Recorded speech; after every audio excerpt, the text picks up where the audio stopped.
Donc, on va continuer de s'intéresser, ou plutôt on va s'intéresser à la base de données MySQL, en tout cas le système de gestion de base de données relationnelles MySQL. Donc on est dans le cadre d'une petite machine virtuelle sur laquelle est installé finalement Linux Debian.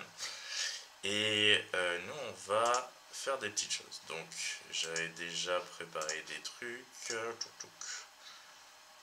Hop, je run mon terminal.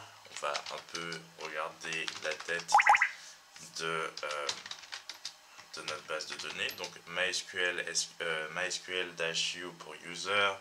J'ai créé un user, donc il s'appelle BDD user. Il a effectivement un mot de passe. Là, je suis pas encore à l'intérieur d'une base de données particulière, mais il a tous les privilèges pour use website, qui est ma base de données. Et ensuite, je fais un petit select all from, effectivement, user. Et vous allez voir effectivement ce que ça donne. Donc ça donne quelques petites informations, first name, last name, ID, password. Tout simplement. Donc, à partir de ça, maintenant, ce qu'on va voir, c'est que déjà, on va créer un autre terminal, pour effectivement lancer VS Studio Code, Visual Studio Code, pardon. Donc on en était, en tout cas personnellement j'en étais à l'écriture de ce petit code PHP qui permet de se loguer tout simplement et de récupérer des informations. On l'étudiera après. Ce qu'on va essayer déjà de faire, c'est de repérer les failles dans la création de ce petit code script de PHP. Donc on va démarrer aussi Firefox parce qu'on a besoin de voir ce que ça a donné. Donc voilà, alors c'était pas à ce niveau là, je pense qu'il y a un petit cache qui est là, historique, effacer. On va se remettre ici et on va relancer la chose. Et donc on est plutôt dans cette situation.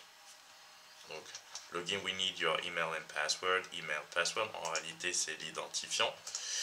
Et le truc c'est que en fonction effectivement de peu d'informations, vous allez voir que ça va quand même nous filer les choses.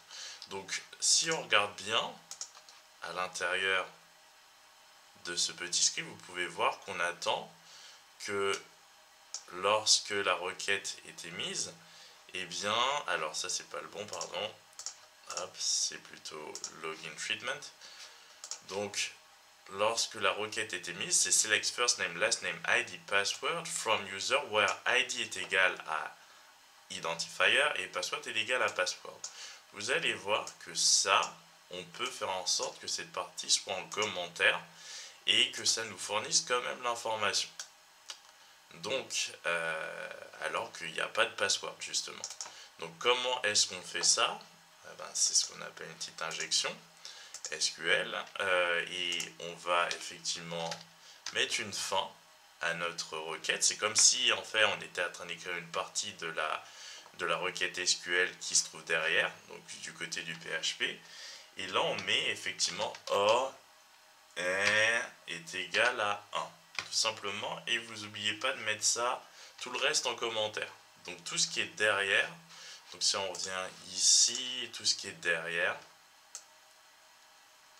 donc à partir de là, c'est du commentaire. Donc imaginez si c'est tout ça, c'est en commentaire derrière. Ça veut dire qu'on s'arrête juste à avoir ça, et ça nous suffit clairement, parce que le N ne s'applique plus puisqu'il est commenté. Ça nous suffit à récupérer les informations que l'on souhaite. Donc je vais revenir ici pour vous montrer. Là je mets test quand même pour le fun.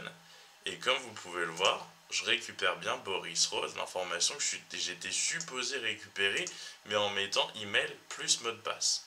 Donc ça c'est déjà une façon de procéder. Ensuite, nous on veut pas seulement effectivement le premier élément, puisque c'est le premier élément, on veut toute la base de données, donc comment faire?